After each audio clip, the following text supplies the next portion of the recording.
ইসলামে বেশিরভাগ মাসলা মাসাইল সুজা, নামাজের মাসলা একটু বেশি পেছানো, বাদ বাকি হজ রোজা যাকাত এগুলোর মাসলা আপনার 1 ঘন্টা বুঝাই দিলে সারা জিন্দগি মনে থাকবে, এগুলো সুজা আছে।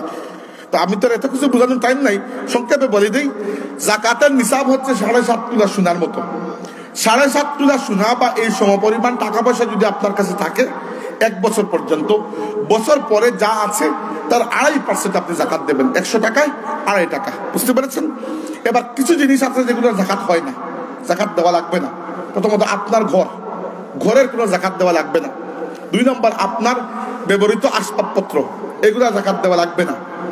ব্যবসার জন্য দোকান কিনেছেন, দোকানের জাকাত দেওয়া লাগবে না। লাগবে কিসের? দোকানের ভেতরে মাল যেগুলো আছে মালের জাকাত দেওয়া লাগবে, বুঝতে পেরেছেন? দোকান ঘরের জাকাত দেওয়া লাগবে না, মালের জাকাত দেওয়া লাগবে। ব্যবহৃত জিনিসের মধ্যে একমাত্র একটা জিনিসের জাকাত দেওয়া লাগবে, সেটা হচ্ছে অলংকার, সোনার অলংকার। সেটা যদি আপনি পরেন না পরেন, ব্যবসা করেন, আপনার বউকে গিফট দেন, যেভাবে হোক না কোনো স্বর্ণ অলংকারের জাকাত লাগবে। গবাদি পশুর জাকাত লাগবে। বুঝতে পারলাম কিছু জিনিসের জাকাত লাগে না, কিছু লাগবে। যেগুলো লাগবে বছরান্তে ওইগুলো হিসাব করে যা হয় 2.5% দিয়ে দিলেন। ইনকাম ট্যাক্স কঠিন জিনিস, জাকাতে তো কঠিন না। আপনার কাছে এই বছর আপনার নিসাবের পরিমাণ মতো সম্পদ আছে, ধরলাম 10 লাখ টাকা আছে, আপনি 10 লাখ টাকার মধ্যে 2.5% দিলেন। আগামী বছর লস হয়ে চলে গেল 4 লাখে, 4 লাখের 2.5% দেন। পরের বছর লাভ হয়ে চলে গেল 22 লাখে, 22 লাখের 2.5% দেন। এখানে ইনকাম কত আর আউটগোয়িং কত এত হিসাব করা লাগবে না, যা আছে এর 2.5%, বুঝতে পেরেছেন? তো জাকাতটা দিতে হবে। যারা জাকাত দেবে না, কিয়ামতের দিন ওই সম্পত্তিগুলো আল্লাহ পাক আগুনে উত্তপ্ত করে আপনার গাল, আপনার এই পার্শ্ব এবং আপনার শরীরের অন্যান্য জায়গায় ছেক দেবেন বলে কুরআন শরীফ আল্লাহ নিজে বলেছেন। অতএব দয়া করে এগুলো করবেন না, জাকাত দিতে হবে, খুশি মনে জাকাত দেবেন। আর ইসলামে সম্পদ অর্জন করা মোটেও হারাম কাজ নয়। সাহাবা কেরামের মধ্যে কিছু সাহাবী ছিলেন অত্যন্ত সম্পদশালী। উসমান ইবনে আফফান রাদিয়াল্লাহু আনহু সম্পদশালী, আব্দুর রহমান ইবনে আউফ রাদিয়াল্লাহু আনহু সম্পদশালী, সাআদ ইবনে উবাদা রাদিয়াল্লাহু আনহু সম্পদশালী, উবাইদুল্লাহ ইবনে আব্বাস রাদিয়াল্লাহু সম্পদশালী। ইসলামী ব্যবসার মূলনীতি অনুযায়ী ব্যবসা করবেন, সময় মতো জাকাত দেবেন, সুদে হাত দেবেন না, বুক ফুলিয়ে চলবেন, কেউ কিছু বলার নাই। আপনি সৎ ব্যবসায়ী, আপনার হাসর হবে আল্লাহ নবীদের সাথে ইনশাআল্লাহ। বুঝতে পেরেছেন বিষয়টা? এইটা হচ্ছে ইবাদত। যে ব্যবসায়ী সৎভাবে ব্যবসা করবে, মানে বুঝতে হবে সে আল্লাহর ইবাদত করছে। ইবাদত মানে শুধুমাত্র কিছু নেক আমলের মধ্যে সীমাবদ্ধ নয়। কিছু নেক আমলের মধ্যে সীমাবদ্ধ হয়ে গেলে মানুষ তাসবিহ পড়ে, ফেরেশতারাও তাসবিহ পড়েন, গাছপালাও তাসবিহ পড়ে, আপনি আলাদা কোন জায়গা থেকে হলেন? আল্লাহ আপনাকে আশরাফুল মাখলুকাত বানিয়েছেন, আলাদা করেছেন এজন্য, এই কারণে যে আপনার পুরো জিন্দেগির মধ্যে আপনি আল্লাহর বান্দেগি নিয়ে আসতে পারবেন, অন্য কেউ এটা পারবে না। আর এগুলো যদি করতে পারেন, এই বড় বড় বিষয়, বাদ বাকি ছোট ছোট নফল আমল বড় সহজ কাজ, এগুলো কোনো ব্যাপারই না। একটা জিনিস শিখিয়ে যায় আপনাকে, ব্যবসায়ী মূলনীতি তো বুঝেছেন, যদি আপনার এগুলা পাবন্দি থাকে, আপনি এগুলা মানেন, ফরজ নামাজের পাবন্দ হন, ফরজ ইবাদতের পাবন্দ হন, এরপরে নফল ইবাদত জমা করা একেবারে সহজ বিষয়। আল্লাহ নবী আমাদেরকে বলেছেন, যে ব্যক্তি রাতে ঘুমানোর সময় সূরা বাকারার শেষ 2টা আয়াত তিলাওয়াত করে ঘুমায়, তার পুরো রাতের ইবাদত হিসাবে ওই 2টা আয়াত যথেষ্ট হয়ে যায়। পুরো রাত ইবাদত হয়ে গেল না? সহজ। আল্লাহ নবী আমাদেরকে একটা তাসবিহ শিখিয়েছেন, বলেছেন ওই তাসবিহ যদি কেউ কয়েক মর্তবা পড়ে, তার পুরো দিন আল্লাহ নফল ইবাদত লিখে দেবেন। তাসবিহটি হচ্ছে সুবহানাল্লাহি ওয়া বিহামদিহি আদাদা খালকিহি ওয়া রিদা নাফসিহি ওয়া জিনাতা আরশিহি ওয়া মিদাদা কালিমাতিহি। এই তাসবিহ কয়েক মর্তবা পাঠ করলে সারা দিন আল্লাহ নফল ইবাদতের মধ্যে লিখে দেবেন। তাহলে আমাকে বলুন, আপনি যদি হারাম থেকে বাঁচতে পারেন আর ফরজ ইবাদত ঠিকমতো করতে পারেন, পরবর্তীতে নফল ইবাদত জমা করা কি কঠিন কাজ না? ইসলামের মূল দায়িত্ব 2টা, হারাম থেকে বাঁচবেন, ফরজের পাবন্দ হবেন, বাদ বাকি নফল ইবাদত আল্লাহ এই উম্মতের জন্য এত সহজ করে দিয়েছেন। এক লাইলাতুল কদরের রাতে আপনি যে ইবাদত করবেন, আপনার 1000 মাসের ইবাদত আপনার আমলনামায় লেখা হয়ে যাবে। লাইলাতুল কদরি খায়রুম মিন আলফি শাহরিন, এই রাতের মর্যাদা 1000 মাসের চেয়ে বেশি। এই উম্মতের জন্য আল্লাহ সহজ করে দিয়েছে শরীয়তকে, কিছু নিয়ম নীতি মানতে হয়। আল্লাহ এগুলো আমাদেরকে মানার তৌফিক দিন। ওয়া আখিরু দাওয়ানা আনিল হামদুলিল্লাহি রাব্বিল আলামিন। জি,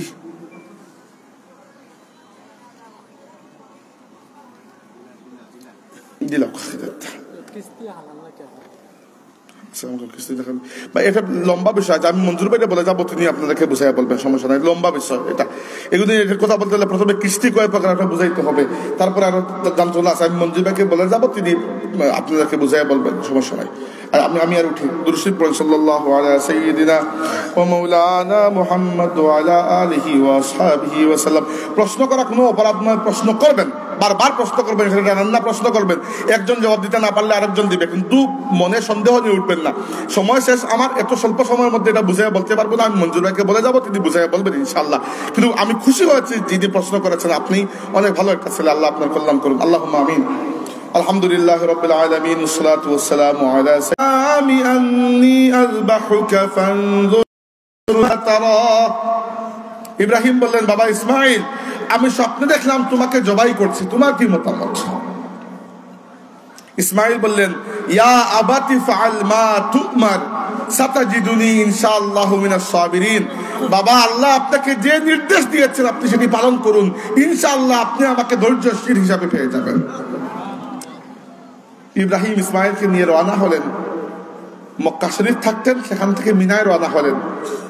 আমাদের সমাজে প্রচলিত কাহিনী আছে, আমি একবার শুনেছিলাম ছোটকালে, ইব্রাহিম নাকি তার পুত্রকে নানার বাড়ি যাওয়ার কথা বলে ফুসলিয়ে নিয়ে গেছেন কুরবানি দিতে। নানার বাড়ি পাইলেন কোন জায়গায়? ইসমাইলের নানার বাড়ি হচ্ছে মিশরে, নানার বাড়ি তো এখানে না, তো মক্কা শরীফ থেকে কি মিশর হেঁটে হেঁটে চলে যাবেন আপনি? দ্বিতীয়ত ইসমাইল তো আপনার ছেলে নয়, ইসমাইল ইব্রাহিমের ছেলে, এটা বুঝতে হবে, তাই না? আমরা কিয়াস আমাদের উপর, আমরা যেরকম বেঈমান ওইরকম মনে হয়, আল্লাহর নবী এরা, মাসুম নিষ্পাপ এরা। ইব্রাহিম ইসমাইলকে বললেন, বাবা আমি তোমাকে জবাই করতে স্বপ্নে আদিষ্ট হয়েছি আল্লাহর পক্ষ থেকে, তোমার কি মতামত? ইসমাইল বললেন, বাবা আল্লাহ আপনাকে যে আদেশ করেছেন আপনি সেটি পালন করুন। فلما أسلما وتله للجبين وناديناه أن يا إبراهيم قد صدقت الرؤيا إنا كذلك نجزي المحسنين। ইব্রাহিম আর ইসমাইল আল্লাহর সামনে নত হয়ে গেলেন। ইব্রাহিম তার শিশুপুত্র ইসমাইলকে কাঁধ করে শুয়ালেন, ছুরি চালিয়ে দেবেন, ওই সময় আল্লাহ পাক ডেকে বললেন, ইব্রাহিম তোমার স্বপ্ন সত্য হয়ে গেছে। ইসমাইলকে কুরবানি করা লাগবে না। ইসমাইলকে কুরবানি করিয়ে আল্লাহ লাভ কি? আল্লাহ চাইছেন এটা দেখতে যে ইব্রাহিম ছেলের মহব্বতের উপর আমার মহব্বতকে স্থান দিতে পারে কিনা। এটাই হচ্ছে বন্দেগীর আসল নমুনা। বন্দেগী মানে এই নয় যে আপনি প্রতিনিয়ত তাসবিহর মধ্যে মাশগুল থাকবেন।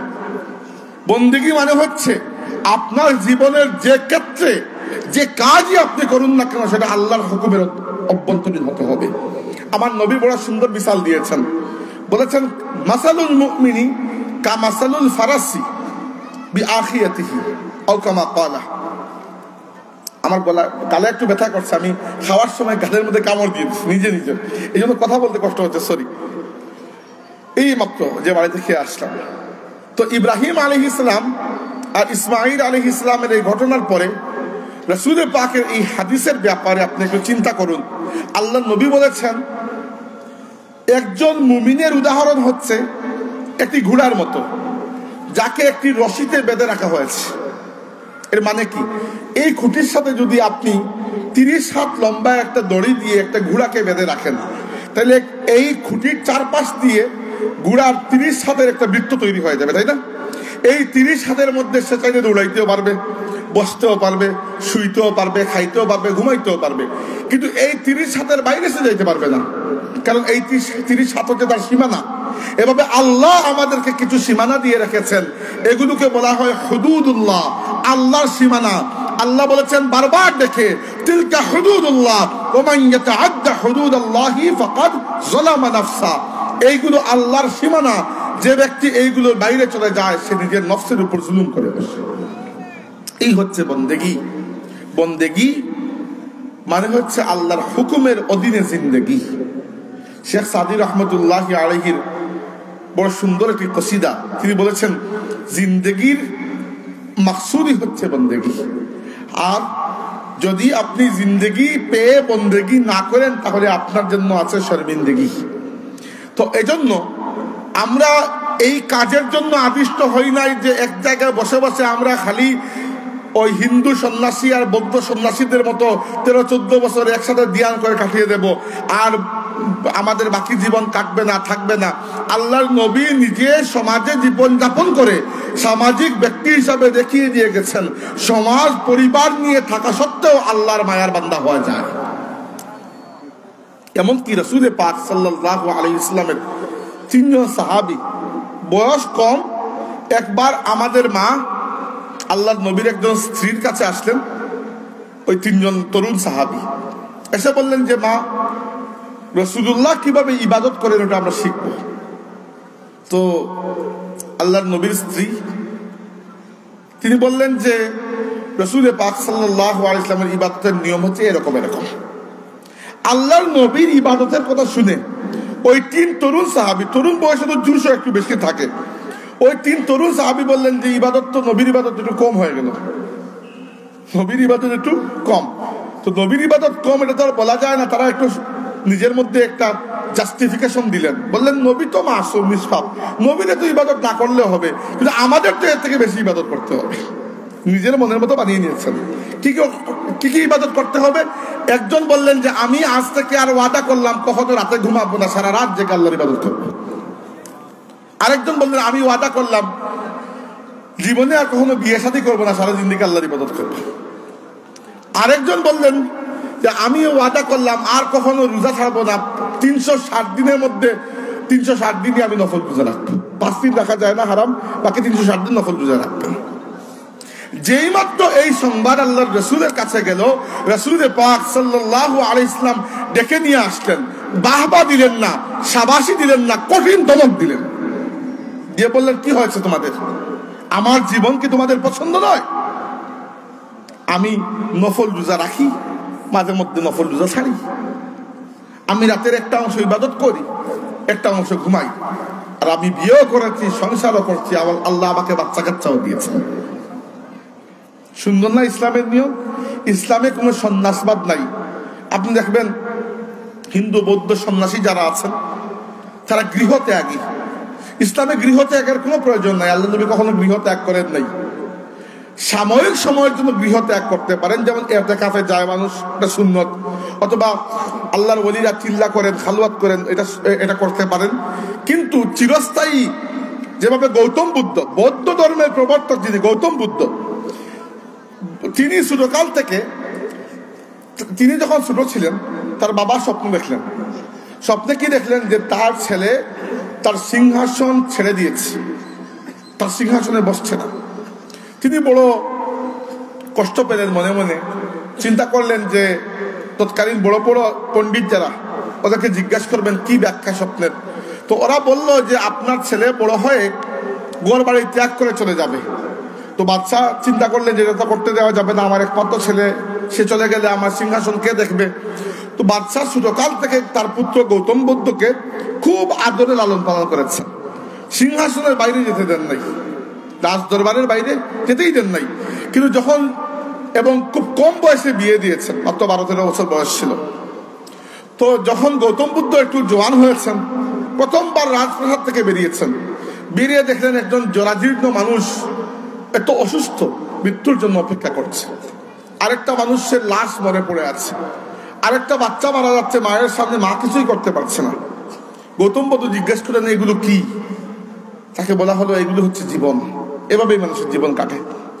তো তিনি বুঝতে পারলেন যে জীবনের মধ্যে খালি সুখ নাই, দুঃখ আছে। এজন্য বৌদ্ধ ধর্মের, আমাদের যেরকম কালিমা তাইয়্যিবা হচ্ছে লা ইলাহা ইল্লাল্লাহু মুহাম্মাদুর রাসূলুল্লাহ, বৌদ্ধ ধর্মের কালিমা তাইয়্যিবা এরকম সর্বাং দুঃখম, সবকিছুই দুঃখ। বৌদ্ধ ধর্মের মূল চিন্তাই হচ্ছে দুঃখ এবং দুঃখ থেকে মুক্তি পাওয়ার উপায়। এরপরে গৌতম বুদ্ধ তার যুবতী স্ত্রী এবং ছোট্ট শিশুকে রেখে চলে গেলেন জ্ঞান অর্জনের জন্য। হাজার হাজার মাইল পাড়ি দিলেন, বছরের পর বছর তিনি জ্ঞান অর্জন করলেন এবং তার নতুন ধর্ম, প্রথমে তারা হিন্দু ছিলেন, হিন্দু ধর্ম থেকে বের হয়ে নতুন বৌদ্ধ ধর্ম তিনি প্রবর্তন করলেন। কিন্তু ইসলামে এরকম কোনো নিয়ম নাই। রাসূল পাক সাল্লাল্লাহু আলাইহি ওয়াসাল্লাম আল্লাহর নবী বিয়েও করেছেন, প্রয়োজনে বাজারও করেছেন, নামাজ রোজা ইমামতিও করেছেন, জিহাদের ময়দানে নেতৃত্ব দিয়েছেন, আল্লাহর রাস্তায় হিজরত করেছেন, আল্লাহর নবী রাতে আল্লাহর ইবাদতে এমন ভাবে মশগুল হতেন যেন মানুষকে চিনেন না, আর তিনি মানুষের কাছে আল্লাহর দাওয়াত এমন ভাবে দিতেন যেন তিনি মানুষের সমাজের সবচেয়ে ঘনিষ্ঠ মানুষ। ইসলামী জীবন ব্যবস্থার একটা নমুনা আপনাদেরকে আজকে শিখাবো, এই জন্য এই ভূমিকাগুলো দিচ্ছি। ইসলামী জীবন ব্যবস্থার নমুনা আল্লাহ পাক সূরা জুমার 2 নম্বর আয়াতে আমাদেরকে জানিয়েছেন। 2 নম্বর রুকুতে ইসলামী জীবন ব্যবস্থা কাকে বলে আমি শিখিয়ে দিই আপনাদেরকে। আল্লাহ বলেছেন, ইয়া আইয়ুহাল্লাযীনা আমানু ইযা নুদিয়া লিস-সালাতি মিন ইয়াউমিল জুমআতি ফাসআউ ইলা যিকরিল্লাহি ওয়া যারুল বাই', যালিকুম খায়রুল লাকুম ইন কুনতুম তা'লামুন।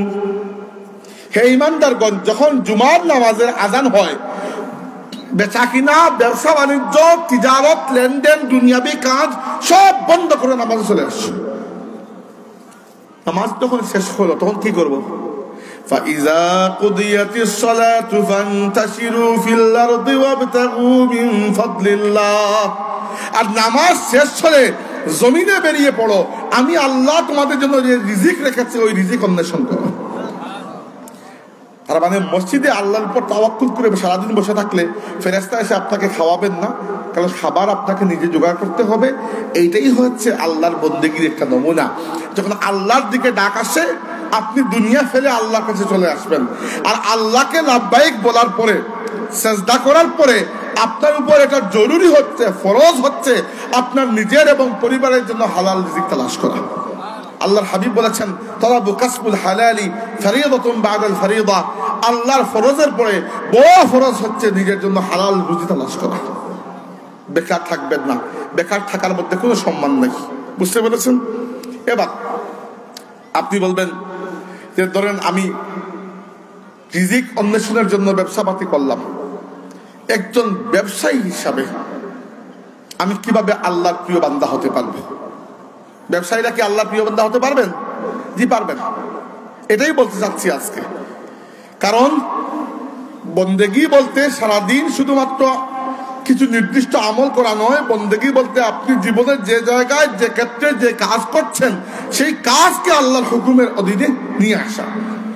মনে করলাম আপনি একজন ব্যবসায়ী হয়ে গেলেন, ব্যবসায়ী হিসাবে আপনার কি করার আছে? প্রথমে বুঝুন ব্যবসায়ীর ব্যাপারে আল্লাহ নবী কি বলেছেন।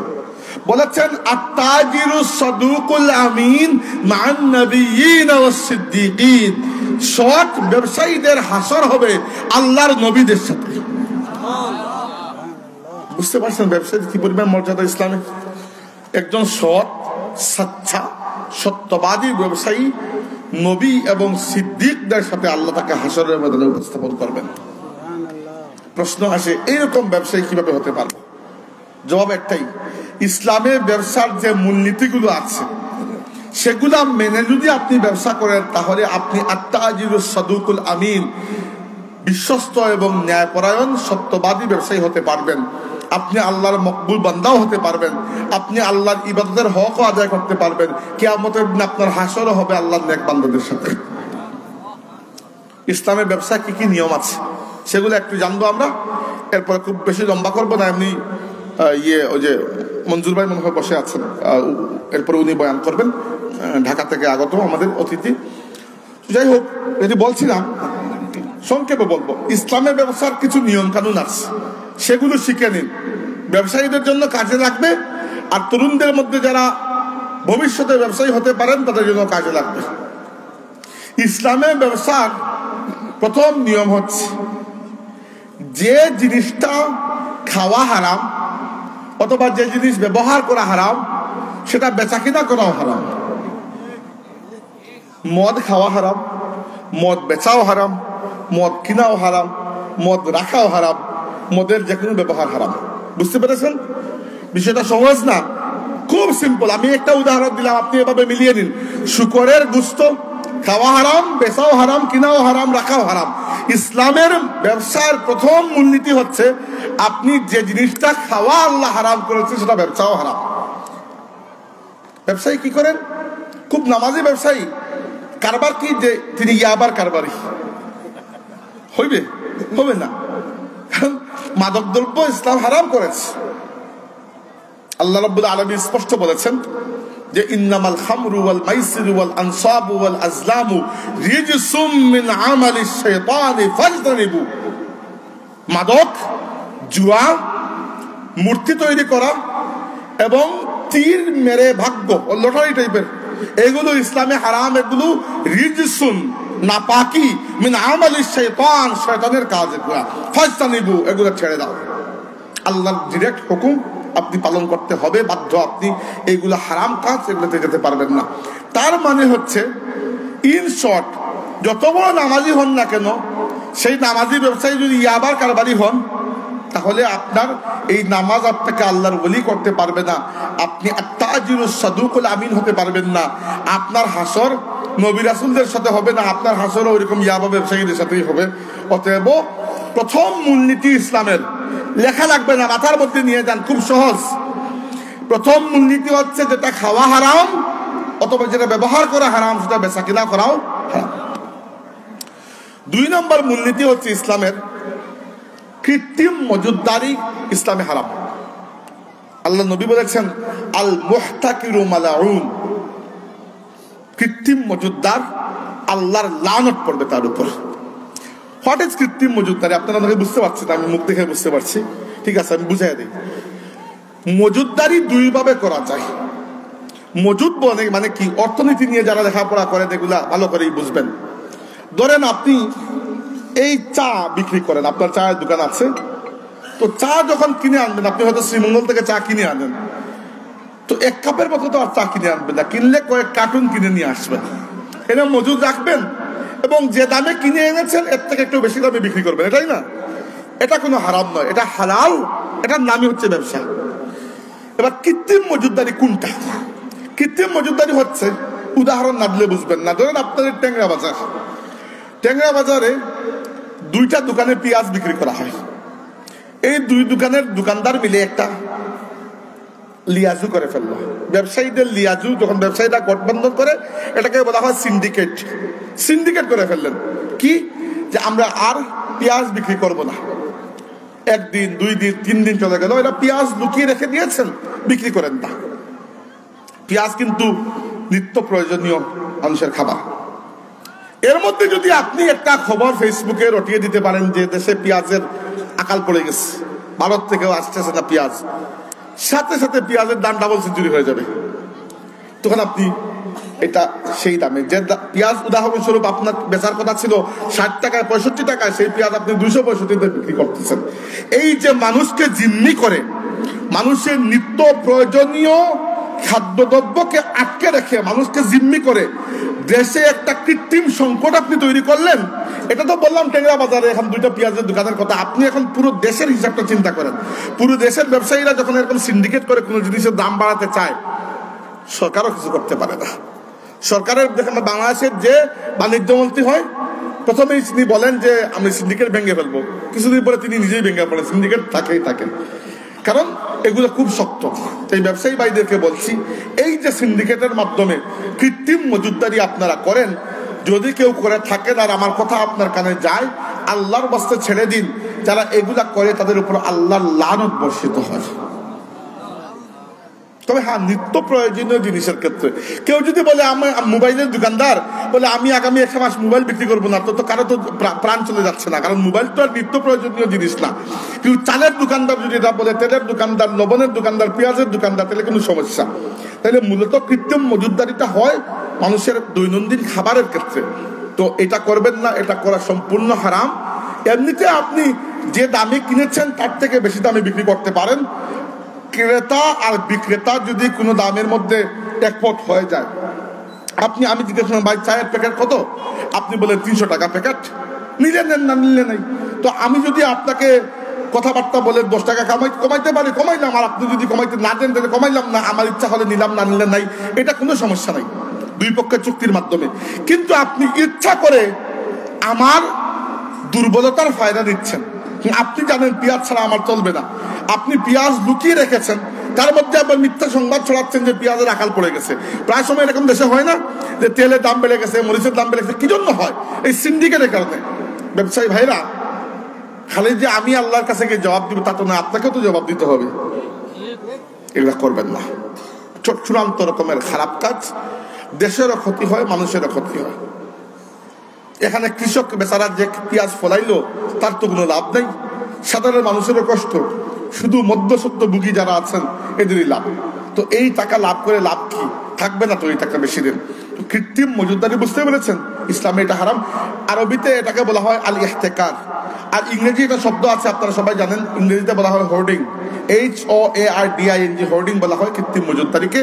এটা সরকারিভাবেও কিন্তু এটা খুবই জঘন্য অপরাধ, কিন্তু সরকার কিছু করতে পারে না, ব্যবসায়ীরা সিন্ডিকেট করে ফেলেন, এই জন্য সরকার অসহায় হয়ে যায়। যাই হোক, এটা করবেন না, ইসলামী কৃত্রিম মজুদদারি হারাম। 3 নম্বর ইসলামের ব্যবসায়ী নীতি হচ্ছে ব্যবসার ক্ষেত্রে যাবতীয় প্রতারণা করা হারাম। প্রতারণা মানে কি সবাই আমরা জানি। আপনি ধরেন কমলা বিক্রি করছেন, উপরে 2 লেয়ার দিয়ে দিলেন ভালো কমলা, আর নিচে 3 লেয়ার পচা কমলা। আমি তো পুরো ক্যারেটটা চেক করে আনতেছি না, তো আমি ধোঁকা খেয়ে গেলাম। এটা এত বড় অপরাধ, গিস্বা বলা হয় এটাকে। আল্লাহ নবী বলেছেন, মান গাশশানা ফালাইসা মিন্না, যে কোনো মুসলমানের হয়ে মুসলমানের সাথে প্রতারণা করে, যে প্রতারণা করে ব্যবসা বাণিজ্যের ক্ষেত্রে, সে আমার উম্মতের অন্তর্ভুক্ত নয়। আউযুবিল্লাহ। তাই এগুলা করবেন না, এটা ইসলামের ব্যবসায়ী নীতির বিরুদ্ধে। প্রতারণা করবেন না। দুধের মধ্যে পানি মিশানো, এগুলো তো আমাদের জন্য সহজ কাজ, আমাদের সমাজে এগুলো চলে। দুধের মধ্যে পানি মিশানো অবশ্য কোনো সমস্যা নয়, দুধের মধ্যে পানি মিশাতে পারেন, দুধের মধ্যে পানি মিশানো সুন্নত। আল্লাহর নবী নিজে দুধকে ঠান্ডা করার জন্য পানি মিশিয়ে খেতেন, কিন্তু পানি মিশাইলে বলবেন যে পানি মিশাইছি, আপনার পুষাই দেন না পুষাই দেন, তাই না? না, এটা কি জন্য বলছে আমি আপনাকে বলি। আমি যখন ঢাকা ইউনিভার্সিটিতে পড়তাম, তখন থাকতাম ঢাকা ইউনিভার্সিটি বিজয় 71 হলে, আপনারা জানেন কিনা, দেখেছেন কিনা জানি না, ইউনিভার্সিটি ক্যাম্পাসের মধ্যে একটা হল আছে বিজয় 71, ওখানে থাকতাম। তো রাতে 11টা সাড়ে 11টার দিকে যখন আমাদের খাওয়া দাওয়া শেষ হয়ে যেত, তখন একজন দুধওয়ালা মামা আসতেন, দুইটা পাতিলের মধ্যে দুধ নিয়ে। একটাতে লেখা থাকতো খাঁটি দুধ, আরেকটাতে লেখা থাকতো পানি মিশানো দুধ। পানিটা ভালো পানি, খাঁটি দুধের দাম হচ্ছে ধরে উদাহরণস্বরূপ 100 টাকা গ্লাস, আর পানিওয়ালা দুধের দাম হচ্ছে 50 টাকা। আপনার যেটা ইচ্ছা দেন, এইটা কোনো সমস্যা নয়, এইটা প্রতারণা নয়, কারণ ব্যক্তি বলে দিচ্ছে। বুঝতে পেরেছেন বিষয়টা? দুধে পানি মিশানো সমস্যা নয়, পানি মিশিয়ে না বলাটা হচ্ছে সমস্যা। বুঝতে পেরেছেন? যেমন ধরেন, আমি থাকি জার্মানিতে গত 2 বছর ধরে। জার্মানিতে একটা নিয়ম আছে, এটা সারা ইউরোপেই আছে, খালি জার্মানিতে না। প্রায় সময় আমরা যখন সুপার মার্কেটে যাই বাজার করতে, মাঝে মধ্যে প্রায় দিন আপনি দেখবেন বাজারের দোকানে যখন আপনি ঢুকছেন, দোকানের এক পাশে কিছু মালামাল রাখা আছে, তো উপরে লেখা থাকবে আঙ্গেবট। জার্মান ভাষায় আঙ্গেবট হচ্ছে ছাড় দেওয়া হয়েছে। এখন এখানে ছাড় দেওয়ার কারণ কি? কারণ হচ্ছে যে এই যে প্রোডাক্টগুলো, এগুলোর মেয়াদ আর মাত্র 1 দিন আছে, 1 দিন পরে এক্সপায়ারি ডেট শেষ। তারাও 3 টাকার জিনিস 1 টাকায় বিক্রি করবে। তারা বলে দেবে যে ভাই এগুলা মানে ডেট কালকে ওভার হয়ে যাবে, 1 দিনের মধ্যে খাইতে পারলে নিয়ে যাবে। এইভাবে যদি কেউ বলে বিক্রি করে, তাহলে কোনো সমস্যা নাই, আপনার পোষাইলে আপনি নিলেন, না পোষাইলে নাই। কিন্তু একটা বললেন আর একটা করলেন, ওটা হচ্ছে প্রতারণা। বুঝতে পেরেছেন বিষয়টা? তাহলে এটা করবেন না। আপনার দোকানের আপেল কমলা একটু দাগওয়ালা পচতে শুরু করেছে, আপনি বলে দেন, কেউ নিলে নিলে, না নিলে নাই। কারণ এগুলা না বলে দেওয়া এটা হারাম। এই টাকা যেটা অর্জন করছে সেটাও হারাম, এটা করা ঠিক হবে না আল্লাহর ওয়াস্তে। তো আপনার ব্যবসার ক্ষেত্রে যে প্রতারণা আছে, প্রতারণার মধ্যে একটা হচ্ছে ওজনে কম দেওয়া। বাংলাদেশে কি আজব আজব নিয়ম মানুষ আবিষ্কার করে। একবার দেখলাম কোন নিউজের মধ্যে একজনকে গ্রেফতার করেছে, যিনি ওজনে কম দেন। তিনি ওজন যেটা দিয়ে মাপেন তার নিচে চুম্বকের মতো কি একটা লাগিয়ে রাখছে, এটা দিয়ে ওজন বেড়ে যায়। এত বুদ্ধি যদি আপনি লেখাপড়ায় কাজে লাগাইতেন, তাহলে তো আজকে ইঞ্জিনিয়ার হয়ে যেতেন। বাঙালিদের অনেক বুদ্ধি, কিন্তু আমরা বুদ্ধি কাজে লাগাই বেপথে, এটাই হচ্ছে এটা সমস্যা, তাই না? এত বুদ্ধি যদি আমরা সুপথে কাজে লাগাতাম, দুনিয়া জয় করে ফেলতাম, কিন্তু আমরা খালি বেপথে কাজে লাগাই। তাহলে ইসলামের ব্যবসায় 3টা মূলনীতি আমরা জানলাম, 5টা বলে শেষ করব। 3টা, প্রথমটা হচ্ছে যেটা খাওয়া হারাম সেটা বেচাও হারাম। 2 নম্বরটা হচ্ছে প্রতারণা হারাম। 3 নম্বরটা হচ্ছে কৃত্রিম মজুদদারি হারাম। 4 নম্বরটা হচ্ছে সুদ এবং সুদের সাথে জড়িত সবকিছু ইসলামে হারাম। এত বড় হারাম যে ইসলামী শরীয়তে আল্লাহর সাথে শিরিক করা হচ্ছে সবচেয়ে বড় গুনাহ। এরপরে সুদের চাইতে বড় কোনো গুনাহ ইসলামে নাই। এত বড় গুনার কাজ আল্লাহ রাব্বুল আলামিন বলেছেন ফা ইল্লাম তাফআলু ফাআযানু বিহারবিন মিনাল্লাহি ওয়া রাসূলিহি, সুদ যদি না ছাড়ো আল্লাহ এবং রাসূলের সাথে যুদ্ধের জন্য প্রস্তুত হয়ে যাও। আল্লাহ নবী বলেছেন আর রিবা সাবউনা খুবা আইসারুহা আন ইয়ানকিহার রাজুলু উম্মাহু, সুদের 70টা স্তরের গুনাহ আছে, সবচেয়ে কম গুনাহ হচ্ছে নিজের মায়ের সাথে ব্যভিচার করার মতো। এইরকম ভয়ঙ্কর অপরাধ। আল্লাহ নবী বলেছেন লানাল্লাহুর রিবা ওয়া আকিলাহু ওয়া মুকিলাহু ওয়া কাতিবাহু ওয়া শাহিদাইহি, আল্লাহর নবী বলেছেন আল্লাহ লানত করেছেন যে ব্যক্তি সুদ খায়, যে ব্যক্তি সুদ দেয়, যে ব্যক্তি সুদের দলিল লেখে, যে ব্যক্তি সুদের দলিল লেখার সময় সাক্ষী থাকে সবার উপরে, এরা সবাইকে আল্লাহ একসাথে জাহান্নামে নিক্ষেপ করবেন। সুদ কি? সুদ হচ্ছে লেনদেনের সময় দুই পার্টির মধ্যে তো লেনদেন হবে, একা একা তো লেনদেন করতে পারবেন না। দুই পার্টির মধ্যে সমস্ত ঝুঁকি যদি এক পার্টির উপর চলে যায় এটাকে সুদ বলা হয়। উদাহরণস্বরূপ সুদ কিভাবে হয়? আপনি আমাকে বললেন যে আমাকে 1000 টাকা খরচ দেন, খুব দরকার আমার, আমি দিয়ে দিলাম। বললাম দেওয়ার সময় আপনি আমাকে 1100 টাকা ফেরত দেবেন। এখন দেখেন আপনি 1000 টাকা যেটা নিয়েছেন আমার কাছ থেকে, এইটা আপনি কাজে লাগিয়ে ফায়দা পেতেও পারেন, নাও পেতে পারেন। এইটা কোনো ব্যবসায় ইনভেস্ট করলে লাভ আসতে পারে, লোকসানও আসতে পারে।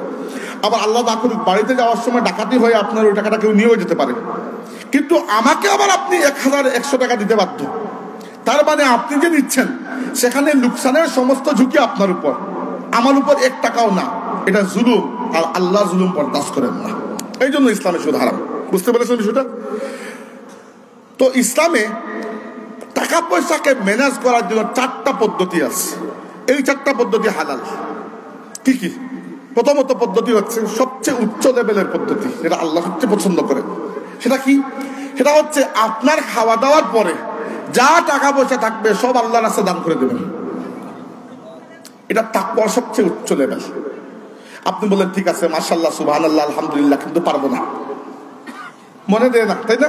এত টাকা কেন দান করবো? ঠিক আছে, আরেক ধাপ নিচে নামতে পারেন, সমস্যা নেই। কি করবেন? খাওয়া দাওয়ার পরে যা টাকা থাকবে আপনার অন্য কোনো ভাইয়ের যদি সেটা লাগে তাহলে তাকে কর্জে হাসানা দিয়ে দেবেন। কর্জে হাসানা মানে কি? বিনা সুদে খরচ দিয়ে দেবেন। সে তার ব্যবসা করে আপনাকে মূলধন ফিরিয়ে দেবে। আপনি বলেন থ্যাংক ইউ, অনেক ভালো বুদ্ধি, কিন্তু পারবো না, কারণ বেশি কঠিন হয়ে যায়, তাই না? আমার তো কোনো লাভ নাই, খামোখাই। ঠিক আছে, আপনি আরেক ধাপ নিচে নামতে পারবেন। সেটা কি? সেটা হচ্ছে কেউ যদি কোনো কাজ করে সেখানে আপনিও শরিক হতে পারেন। ইনভেস্ট করলেন দুইজনে, শ্রম দিলেন দুইজনে, লাভও দুইজনে ভাগ করে দিলেন, লোকসানও দুইজনে ভাগ করে দিলেন। এটাকে বলা হয় মুশারাকা। মুশারাকা মানে জয়েন্ট ভেঞ্চার, সমবায় পদ্ধতির ব্যবসা। আমাদের দেশে সমবায় পদ্ধতির ব্যবসা আছে না? ওইটা সুন্দর জিনিস, ইসলামের পছন্দ এটা। আপনি বললেন থ্যাংক ইউ, ভালো কথা, বুদ্ধি দিচ্ছেন, কিন্তু পারবো না। কেন? কারণ আমার তো সময় হতো নাই। এখানে যে শ্রম দিব আছে, তুমি দোকান দেবা, তুমি অর্ধেক দিন বসবা, আমি অর্ধেক দিন, আমার তো টাইম নাই। ঠিক আছে, আরেক ধাপ নিচে নামতে পারেন। 4 নম্বর ধাপটা হচ্ছে মুদারাবা। মুদারাবা হচ্ছে একজনের শ্রম আরেকজনের মেহনত, লাভ লোকসান দুজনে ভাগ করে দেবেন। আপনি প্রপোজ করলে আমাকে যে ভাই এটা দোকান দেবো, দোকানের জন্য কিছু মূলধন লাগবে, 2 লাখ টাকা দিন। আমি 2 লাখ টাকা দিলাম, আপনার কাছে টাকা নাই, কিন্তু আপনার কাছে সময় আছে শ্রম দেওয়ার মতো। আপনি শ্রম দিলেন, আমাদের মধ্যে আগে চুক্তি হয়ে গেল যে আমরা 50-50 নেব, অথবা চুক্তি হয়ে গেল যে আপনি নেবেন 70 আমি 30, যেভাবে হোক না কেন হয়ে গেল। এটা সুদ নয়। সুদ কখন হবে? যদি যিনি টাকা দিয়েছেন উনি যদি বলেন তোমার ব্যবসায় লাভ হোক লস হোক, মাসে আমাকে তুমি কিন্তু 5000 করে দিতে হবে। যদি আপনি অ্যামাউন্ট ফিক্সড করেন সুদ হয়ে যাবে, পার্সেন্টেজ ফিক্সড করলে সুদ হবে না। বুঝতে পেরেছেন? পার্সেন্টেজ কোনো সুদ হয় না, অ্যামাউন্ট সুদ হয়। কয়টা পদ্ধতি পেলাম? প্রথমটা হচ্ছে সবচেয়ে উঁচু লেভেলের পদ্ধতি কি? সদকা। 2 নম্বর এর থেকে নিচের পদ্ধতি কর্জে হাসানা, এর থেকে নিচে মুশারাকা, এর থেকে নিচে মুদারাবা, এর নিচে জাহান্নাম, আর কিছুই নাই। এর নিচে সুদ। মুদারাবার নিচে যা আছে সবই সুদ। এর নিচে একটাই থাকে, তোমাকে টাকা দিলাম বাবা 2 লাখ, মাসে 10,000 দিতে হবে, তুমি ব্যবসা করো, যাই করো। এরকম যদি হয় তাহলে আমার তো কোনো লোকসান নাই, কারণ আপনি মূলধন যেটা নিয়েছেন ওটাও ফেরত দেবেন, মাসে 10,000 টাকা দিতেও আপনি বাধ্য, আপনার লাভ হোক কিংবা লোকসান হোক। এইটা একজনের উপর সমস্ত ঝুঁকি চলে আসছে, এটা জুলুম, আর আল্লাহ জুলুম পছন্দ করেন না। বুঝতে পেরেছেন বিষয়টা? তাহলে ইসলামের ব্যবসার মূলনীতির 4 নম্বর নীতি হচ্ছে সুদ সংক্রান্ত যা কিছু আছে সবই হারাম। 1 কোটি টাকা সুদ হলেও হারাম, একটা লাল পয়সা সুদ হলেও ওটাও হারাম। বা কি করবো আমরা? ব্যাংকে যদি অ্যাকাউন্ট খুলতেই হয় চেষ্টা করবেন সেভিং অ্যাকাউন্ট রাখতে, সেভিং অ্যাকাউন্টে সুদ আসে না। আর যদি আপনার চালিত অ্যাকাউন্ট থাকে যেখানে সুদ আসে, ব্যাংক আপনাকে জানাবে যে এইটুকু আপনার মাসে সুদ এসেছে, ওই টাকাটা আপনি নেবেন, নিয়ে আমার কথা খেয়াল করে শুনুন, সওয়াবের নিয়ত করা ছাড়া কাউকে দিয়ে দেবেন। সুদের টাকা নিয়ে ওই টাকা দিয়ে আবার যাকাত দেবেন না, আউযুবিল্লাহ, ওটা হবে না। কিন্তু সুদও চলে গেল, যাকাতও হয়ে গেল, জিনা জিনা জিনা। কিন্তু নষ্ট জিনিস দিয়ে আল্লাহর ইবাদত করা যায় না। যাকাত আল্লাহর ইবাদত, যাকাত ইবাদত। নষ্ট জিনিস দিয়ে যাকাত হবে না। আপনি দিয়ে দিলেন, মসজিদে দেবেন না, মাদ্রাসায় দেবেন না, স্কুলে দেবেন না। আপনি বলবেন ঠিক আছে মাদ্রাসায় না দিলে স্কুলে দিয়ে দিই, কিন্তু স্কুল কি খারাপ জায়গা নাকি? স্কুল কি খারাপ জায়গা? না, স্কুল তো ভালো জায়গা। তো আপনি কেন দেবেন? ওই আপনাদের ব্যাডমিন্টন টুর্নামেন্ট হয়ে গেলে কিছু একটা দিয়ে দিলেন, এগুলো ফালতু ফালতু এমনিতেই দিয়ে দিলেন। মানে যেখানেই দেবেন সদকার নিয়ত করবেন না। আমরা কি করি প্রায় সময় এমনিতে দান খয়রাত করার জন্য পকেটে হাত যায় না। টাকা পয়সা চুরি হয়ে গেলে মনে করা ঠিক আছে সদকা আল্লাহর রাস্তা হয়ে গেল। কি অ্যাক্সিডেন্টের মাধ্যমে সদকা হয় না। সদকার জন্য প্রথমে সদকার নিয়ত লাগে, বুঝতে পেরেছেন? তাই নিয়ত জরুরি। নাইলে তো সহজই ছিল যে আপনি ফ্রি আছেন, 8-12 রাকাত নামাজ পড়ে রাখেন, পরে যে কোনো রাকাতের মধ্যে লাগাই দিলেন। এরকম হবে না। আগে নিয়ত করতে হবে, পরে ওইটাকে বাস্তবায়ন করতে হবে। সদকার জন্য আগে সদকার নিয়ত লাগবে। যদি বাই চান্স ব্যাংকে আপনার অ্যাকাউন্টে একটু সুদ জমে যায়, কারণ কিছু করার নাই আপনার, আমাদের দেশের পুরো অর্থনীতি সুদভিত্তিক ব্যবস্থার উপর চলে। কারণ আমাদের কেন্দ্রীয় ব্যাংক হচ্ছে বাংলাদেশ ব্যাংক। বাংলাদেশ ব্যাংক দুনিয়ার মধ্যে কোনো একা ব্যাংক না, তার লিঙ্ক আছে বিশ্ব ব্যাংকের সাথে, IMF এর সাথে। ওইগুলো সম্পূর্ণ সুদী প্রতিষ্ঠান। বাংলাদেশের যে দাতা সংস্থাগুলো দেয়, এশিয়ান ডেভেলপমেন্ট ব্যাংক দেয়, আরো কি কি দেয়, ওইগুলো সুদী প্রতিষ্ঠান। আরো অনেক কিছু আছে। তো আপনি একা বাঁচবেন কিভাবে? কিছু তো করার নাই। তো আপনি সর্বোচ্চ এটা করতে পারবেন যে নিজে ইচ্ছাকৃতভাবে কোনো সুদে হাত দেব না ইনশাল্লাহ, তাই না? আর 2 নম্বর, বাই চান্স যেটা সুদ চলে আসে ব্যাংকের মাধ্যমে, সওয়াবের নিয়ত করা ছাড়া তাকে দিয়ে দেবেন, জাস্ট এতটুকু। তার জন্য ওইটা হারাম নয়, কারণ সে তো আর সুদ হিসাবে নিচ্ছে না, তার জন্য ওটা হারাম নয়। বুঝতে পেরেছেন আপনারা? ওকে। আর শেষ কথা, ইসলামী ব্যবসার শেষ নীতি যেটা, শেষ নীতি নয়, নীতি তো আরো আছে, আমি 5টা মনে হচ্ছে 5টা বললাম। শেষটা হচ্ছে যে আপনাকে অবশ্যই অবশ্যই অবশ্যই ঠিক মতো যাকাত প্রদান করতে হবে। খুশি মনে করতে হবে, মুখ চিন্তায় করলে হবে না। মনে করবেন না আল্লাহ আপনার কাছ থেকে কিছু নিয়ে নিচ্ছেন। মনে করবেন যে আল্লাহ অন্যের কিছু টাকা পয়সা আপনার কাছে আমানত রেখেছিলেন, নিয়ে আল্লাহ আপনার জানের উপর বোঝাটা সরাইছেন। বুঝতে পেরেছেন? যাকাতের হিসাব কিরকম? বড় সুজা। ইসলামে বেশিরভাগ মাসলা মাসাইল সুজা, নামাজের মাসলা একটু বেশি পেছালো। বাদ বাকি হজ, রোজা, যাকাত এগুলোর মাসলা আপনার 1 ঘন্টা বুঝাই দিলে সারা জিন্দগি মনে থাকবে, এগুলো সুজা আছে। তো আমি তো এত কিছু বোঝানোর টাইম নাই, সংক্ষেপে বলে দিই। যাকাতের নিসাব হচ্ছে 7.5 তোলা সোনার মতো। 7.5 তোলা সোনা বা এই সমপরিমাণ টাকা পয়সা যদি আপনার কাছে থাকে 1 বছর পর্যন্ত, বছর পরে যা আছে তার 2.5% আপনি যাকাত দেবেন। 100 টাকায় 2.5 টাকা। বুঝতে পেরেছেন? এবার কিছু জিনিস আছে যেগুলো যাকাত হয় না, যাকাত দেওয়া লাগবে না। প্রথমত আপনার ঘরের কোনো যাকাত দেওয়া লাগবে না। 2 নম্বর, আপনার ব্যবহৃত আসবাবপত্র, এগুলো যাকাত দেওয়া লাগবে না। ব্যবসার জন্য দোকান কিনেছেন, দোকানের যাকাত দেওয়া লাগবে না। লাগবে কিসের? দোকানের ভেতরে মাল যেগুলো আছে মালের যাকাত দেওয়া লাগবে। বুঝতে পেরেছেন? দোকান ঘরের যাকাত দেওয়া লাগবে না, মালের যাকাত দেওয়া লাগবে। ব্যবহৃত জিনিসের মধ্যে একমাত্র একটা জিনিসের যাকাত দেওয়া লাগবে, সেটা হচ্ছে অলংকার, সোনার অলংকার। সেটা যদি আপনি পরেন, না পরেন, ব্যবসা করেন, আপনার বউকে গিফট দেন, যেভাবে হোক না কোনো স্বর্ণ অলংকারের যাকাত লাগবে। গবাদি পশুর যাকাত লাগবে। বুঝতে পারলাম কিছু জিনিসের যাকাত লাগে না, কিছু লাগবে। যেগুলো লাগবে বছরান্তে ওইগুলো হিসাব করে যা হয় 2.5% দিয়ে দিলেন।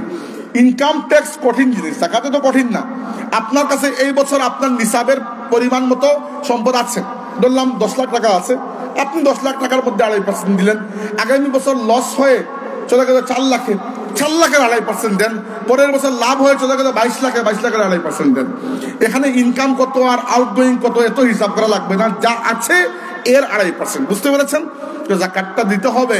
যারা যাকাত দেবে না, কিয়ামতের দিন ওই সম্পত্তিগুলো আল্লাহ পাক আগুনে উত্তপ্ত করে আপনার গাল, আপনার এই পার্শ্ব এবং আপনার শরীরের অন্যান্য জায়গায় ছেক দেবেন বলে কোরআন শরীফে আল্লাহ নিজে বলেছেন। অতএব দয়া করে এগুলা করবেন না। জাকাত দিতে হবে, খুশি বলে জাকাত দেবেন। আর ইসলামে সম্পদ অর্জন করা মোটেও হারাম কাজ নয়। সাহাবা কেরামের মধ্যে কিছু সাহাবী ছিলেন অত্যন্ত সম্পদশালী। উসমান ইবনে আফফান রাদিয়াল্লাহু আনহু সম্পদশালী, আব্দুর রহমান ইবনে আউফ রাদিয়াল্লাহু আনহু সম্পদশালী, সাআদ ইবনে উবাদা রাদিয়াল্লাহু আনহু সম্পদশালী, উবাইদুল্লাহ ইবনে আব্বাস রাদিয়াল্লাহু সম্পদশালী। ইসলামী ব্যবসার মূলনীতি অনুযায়ী ব্যবসা করবেন, সময় মতো জাকাত দেবেন, সুদে হাত দেবেন না, বুক ফুলিয়ে চলবেন, কেউ কিছু বলার নাই। আপনি সৎ ব্যবসায়ী, আপনার হাসর হবে আল্লাহ নবীদের সাথে ইনশাআল্লাহ। বুঝতে পেরেছেন বিষয়টা? এইটা হচ্ছে ইবাদত। যে ব্যবসায়ী সৎভাবে ব্যবসা করবে, মানে বুঝতে হবে সে আল্লাহর ইবাদত করছে। ইবাদত মানে শুধুমাত্র কিছু নেক আমলের মধ্যে সীমাবদ্ধ নয়। কিছু নেক আমলের মধ্যে সীমাবদ্ধ হয়ে গেলে মানুষ তাসবিহ পড়ে, ফেরেশতারাও তাসবিহ পড়েন, গাছপালাও তাসবিহ পড়ে, আপনি আলাদা কোন জায়গা থেকে হলেন? আল্লাহ আপনাকে আশরাফুল মাখলুকাত বানিয়েছেন, আলাদা করেছেন এজন্য, এই কারণে যে আপনার পুরো জিন্দেগির মধ্যে আপনি আল্লাহর বান্দেগি নিয়ে আসতে পারবেন, অন্য কেউ এটা পারবে না। আর এগুলো যদি করতে পারেন, এই বড় বড় বিষয়, বাদ বাকি ছোট ছোট নফল আমল বড় সহজ কাজ, এগুলো কোনো ব্যাপারই না। একটা জিনিস শিখিয়ে যায় আপনাদেরকে, ব্যবসায়ী মূলনীতি তো বুঝেছেন, যদি আপনার এগুলা পাবন্দি থাকে, আপনি এগুলা মানেন, ফরজ নামাজের পাবন্দ হন, ফরজ ইবাদতের পাবন্দ হন, এরপরে নফল ইবাদত জমা করা একেবারে সহজ বিষয়। আল্লাহ নবী আমাদেরকে বলেছেন, যে ব্যক্তি রাতে ঘুমানোর সময় সূরা বাকারার শেষ 2টা আয়াত তিলাওয়াত করে ঘুমায়, তার পুরো রাতের ইবাদত হিসাবে ওই 2টা আয়াত যথেষ্ট হয়ে যায়। পুরো রাত ইবাদত হয়ে গেল না? সহজ। আল্লাহ নবী আমাদেরকে একটা তাসবিহ শিখিয়েছেন, বলেছেন ওই তাসবিহ যদি কেউ কয়েক মর্তবা পড়ে, তার পুরো দিন আল্লাহ নফল ইবাদত লিখে দেবেন।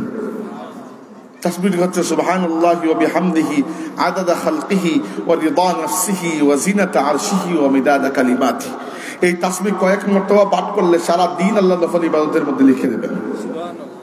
তাহলে আমাকে বলুন, আপনি যদি হারাম থেকে বাঁচতে পারেন আর ফরজ ইবাদত ঠিকমতো করতে পারেন, পরবর্তীতে নফল ইবাদত জমা করা কি কঠিন কাজ না?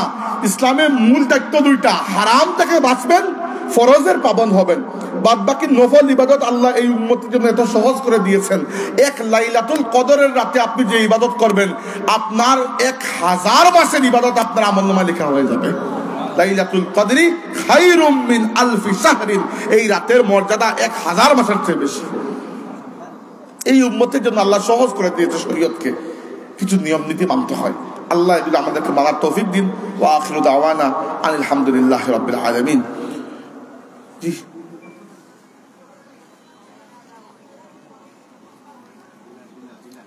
দিলাম এটা লম্বা বিষয় আছে, আমি মঞ্জুর ভাইটা বলে যাবো, তিনি আপনাদেরকে বুঝাই বলবেন, সমস্যা নাই, লম্বা বিষয় এটা। এগুলো এটার কথা বলতে হলে প্রথমে কিস্তি কয় প্রকার একটা বুঝাইতে হবে, তারপরে আরো যন্ত্রণা আছে, আমি মঞ্জুর ভাইকে বলে যাবো, তিনি আপনাদেরকে বুঝাই বলবেন, সমস্যা নাই। আর আমি আর উঠি, দুরূদ শরীফ পড়েন সাল্লাল্লাহু আলা সাইয়্যিদিনা ওয়া মাওলানা মুহাম্মদ ওয়া আলা আলিহি ওয়া আসহাবিহি ওয়া সাল্লাম।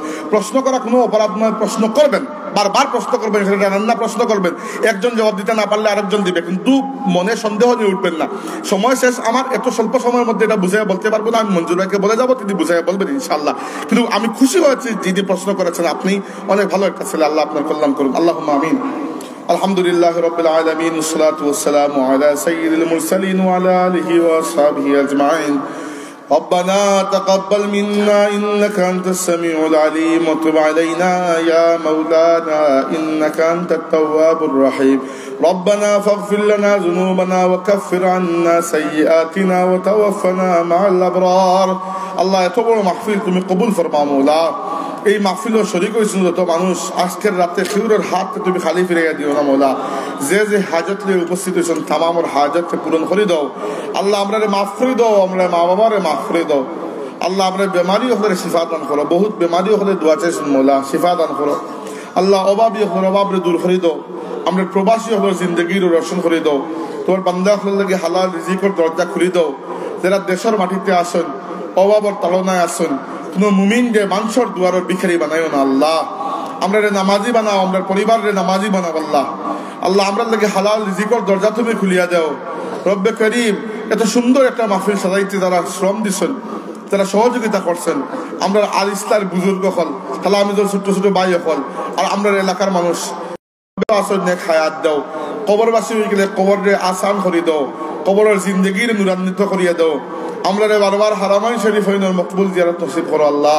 আমরা দেশের উপরে তোমার রহমতের দৃষ্টি দাও। এই তোমার হাবিবের এই মজলুম উম্মতের দিকে তোমার দয়া নজর ফরমা মৌলা। আল্লাহ মৌতের সময় আমরা এই মানুষের সাথে পাক সাফ করিয়া দুনিয়া থেকে বিদায় দিও। দুনিয়াটা আমরা হালালের উপরে রাখিও মৌলা, হারামের উপরে আমরা দিও না মৌলা। তোমার কাছে ভিক্ষা চাই, হাসরের ময়দানে তোমার হাবিবের শাফাত আমরা নসিব করিও। ও বিফদলি সুবহান রাব্বিকা রাব্বিল ইজ্জাতি আম্মা ইয়াসিফুন ওয়া সালামুন আলাল মুরসালিন ওয়া আলহামদুলিল্লাহি রাব্বিল আলামিন। আমিন। আসসালামু আলাইকুম।